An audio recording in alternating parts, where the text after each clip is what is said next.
মদিনার সাহাবীদের মধ্যে সবচাইতে গরীব সাহাবী ছিলেন সাইয়েদনা বেলাল রাদিয়াল্লাহু তাআলা আনহু। নিজের লজ্জাস্থান ঢাকার কাপড়টা ছাড়া তার কাছে দ্বিতীয় কোনো কাপড় ছিল না। সকালে যদি খাবার পেত, দুপুরে খাবার ছিল না, দুপুরে পেলে রাতের জন্য ছিল না, আজকে খাবার থাকলে কালকে নেই। মদিনার সবচাইতে গরীব সাহাবী বেলাল রাদিয়াল্লাহু তাআলা আনহু, লজ্জাস্থান ঢাকার জন্য শুধু একটা জামা ছিল, গায়ে দেওয়ার মতো কোনো জামা নাই। এই সাহাবীর মতো গরীব কোনো সাহাবী মদিনার জমিনে নাই। এই বেলাল রাদিয়াল্লাহু তাআলা আনহুকে বিশ্বনবী ডেকে বললেন, ইয়া বেলাল আনফিক ইয়া বেলাল লা তাখশা মিন যিল আরশি ইকলালা।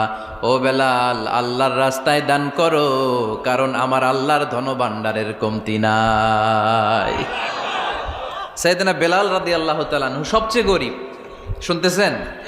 বুঝতেছেন?